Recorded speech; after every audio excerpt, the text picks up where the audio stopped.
métiers sont effectivement des métiers porteurs parce qu'ils sont recherchés dans toutes les entreprises.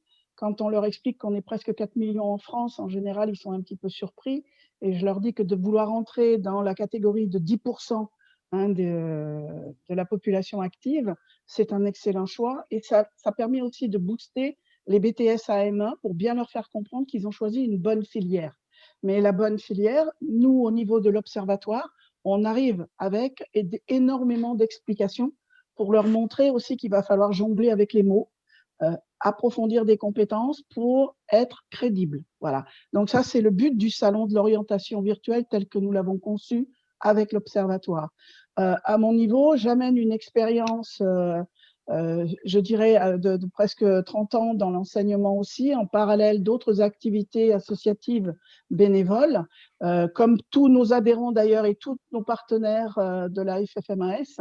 Dans toutes nos antennes, il n'y a que des bénévoles. Au sein de la fédération, il n'y a que des bénévoles. Et donc, nous prenons du temps pour expliquer nos métiers, pour pouvoir faire comprendre l'évolution de nos métiers. Nous prenons du temps vis-à-vis des étudiants, vis-à-vis des parents. Au mois de mars 2021, il va y avoir une campagne en direction des collèges, de façon à pouvoir toucher encore une autre population. Donc, l'Observatoire métier de l'AFMAS, c'est ça. Qualitatif, quantitatif, communication vers les entreprises avec, en parallèle, un satellite qui s'appelle chez nous FFMAS Innovation, mené de main de maître par notre capitaine Monique Jani, voilà, qui permet aussi de toucher les entreprises, qu'elles soient publiques, privées, associatives, pour lancer l'effet communauté d'assistants, communauté d'acteurs administratifs et apprendre effectivement à utiliser les compétences de nos métiers d'une autre manière, mais aussi à les reconnaître, à les rendre visibles et puis à lutter contre des salaires non éthiques. Voilà. Donc, je vous en dirai plus tout à l'heure. Ravie de travailler avec l'antenne de Bordeaux. Nous avons fait plusieurs salons cette semaine. Beaucoup de BTS étant en BTS blanc, on a reporté ça en novembre et janvier. Mais nous avons une bonne dizaine de lycées qui vont pouvoir bénéficier, comme vous ce matin, de ces échanges. Et j'espère vraiment que les étudiants pourront comprendre que dans la gestion de projet et la veille professionnelle documentaire, ils ont effectivement à bosser et à mettre les deux pieds dedans et bien dans leurs bottes. Voilà. À tout à l'heure. De la gestion administrative. Malgré tout ce qui a pu être dit il y a quelques années, ça reste un métier d'avenir. J'espère que les deux directeurs qui sont là pourraient témoigner et diront la même chose.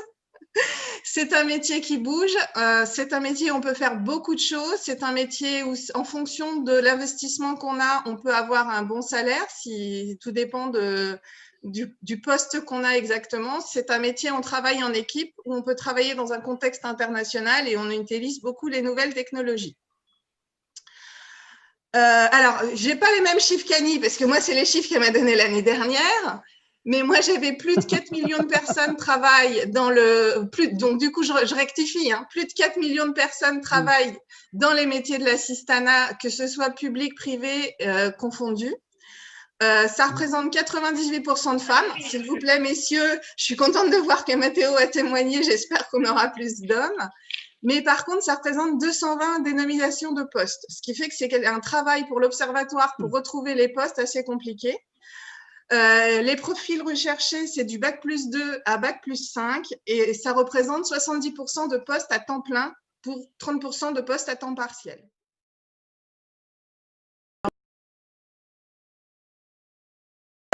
Qui sont pour la plupart en CDI.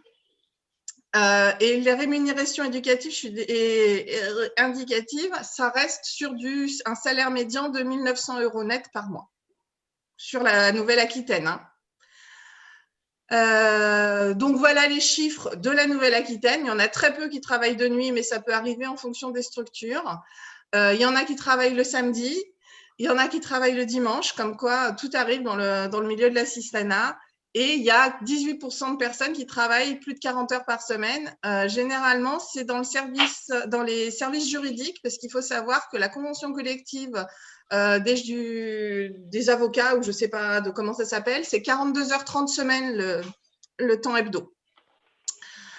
Donc, les missions qui nous rendent indispensables, on assiste un ou plusieurs responsables, une équipe ou un directeur.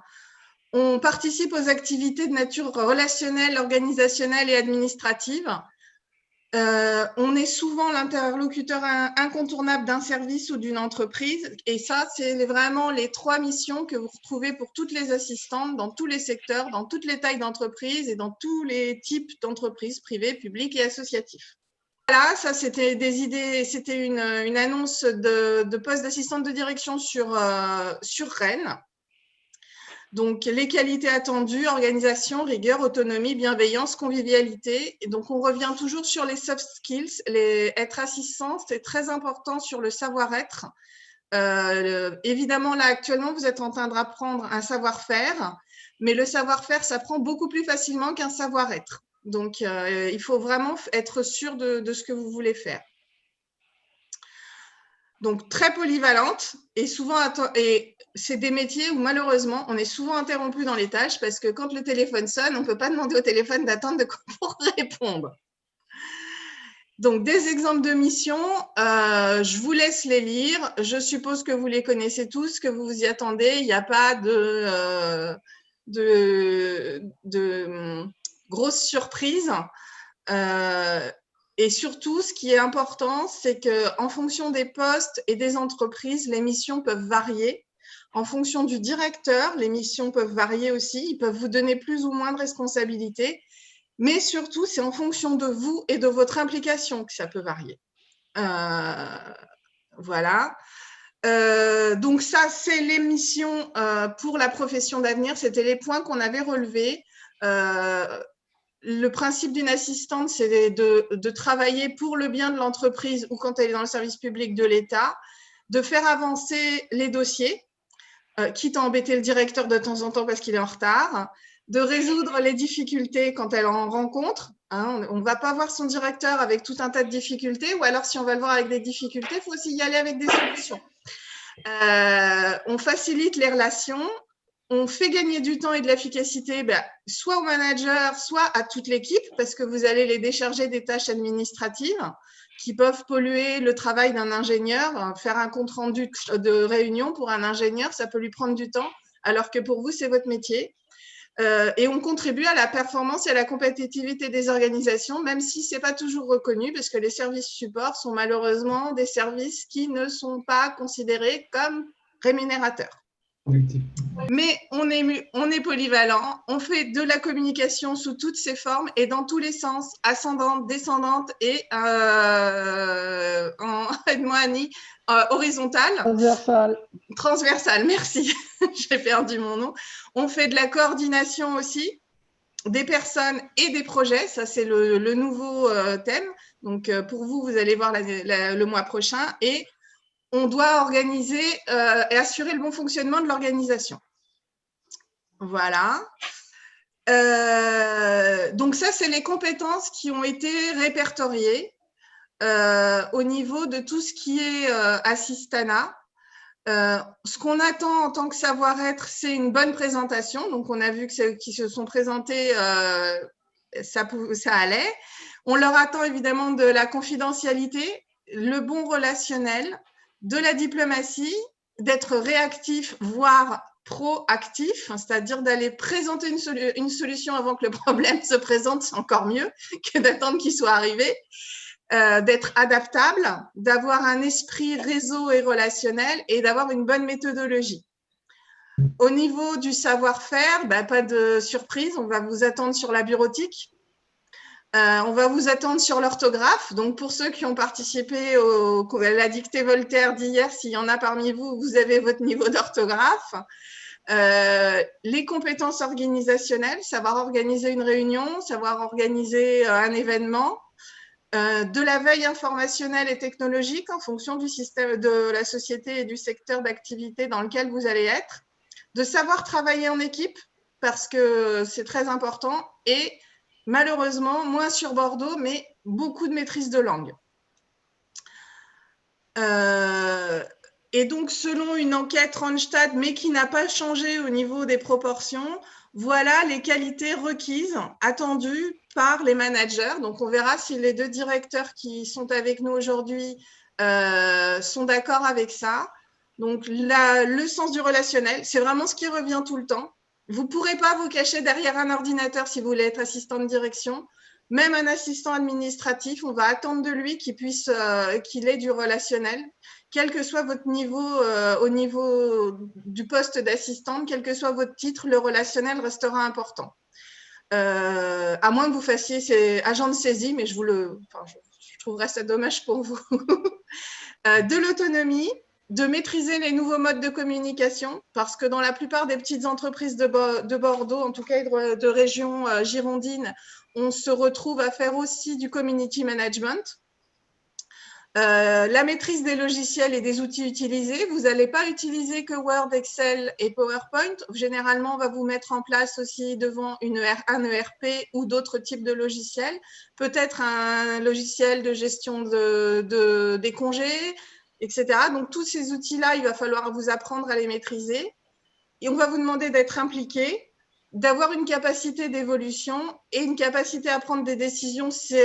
Après, ça devient moins important, c'est en fonction du poste que vous avez. On vous demande une spécialité métier ou une expertise sectorielle. Notamment dans le BTP, très souvent dans le BTP, c'est vraiment du vocabulaire spécifique et des travaux spécifiques qui vous sont demandés. Alors après, Monsieur Léger parlera du médico-social, peut-être que c'est pareil aussi, mais voilà.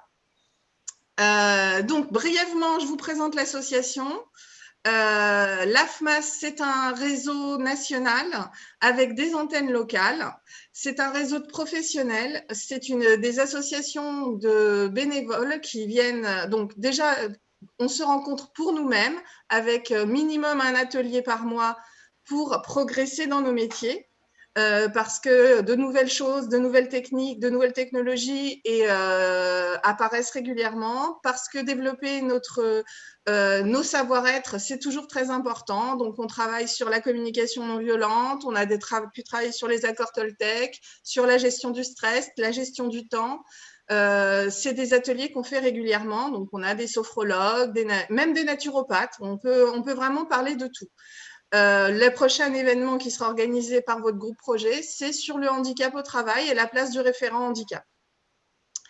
Donc, en tout cas pour l'antenne de Gironde. Donc, vous avez d'autres antennes locales et une fédération nationale qui organise chaque année la semaine des métiers, donc à laquelle vous participez cette année. Pour l'AFMAS Gironde, notre idée, c'est de partager des valeurs communes, c'est de faire donc des ateliers et des conférences pour développer nos compétences. Pour vous accompagner, vous, quand vous venez aussi rejoindre la fédération et anticiper les évolutions des métiers, on a très régulièrement des personnes qui sont en recherche d'emploi, qu'on aide et qu'on accompagne à revenir sur l'emploi et pour construire l'avenir de votre profession. Donc, voilà quelques-unes des rencontres qu'on a pu faire en 2020. Le Covid ne nous a pas arrêtés. Nous avons fait des visioconférences. On s'est adapté. On a fait preuve d'agilité. Voilà. Donc, on a fait de l'EFT. C'est une technique de libération émotionnelle pour la gestion du stress. On a fait de la communication non violente. On a fait Gmail. On a fait LinkedIn, les accords Toltec. Annie est intervenue sur un atelier pour garder l'équilibre, pour exercer notre métier. Et nous avons 2 équipes qui ont participé au Rallye des Pépites qui s'est déroulé en situation virtuelle cette année. Et on est très fiers de voir qu'une des équipes est arrivée 3e dans sa catégorie. Je vous laisserai la présentation parce que vous avez des liens vers des vidéos d'assistantes qui présentent leur métier. Donc, si ça vous intéresse, je ne vais pas les diffuser maintenant. Je trouve que c'est plus important d'être en présentiel et de vous parler de nous. Voilà les liens que vous pourrez retrouver aussi sur toute la FMAS. Et moi, je vais vous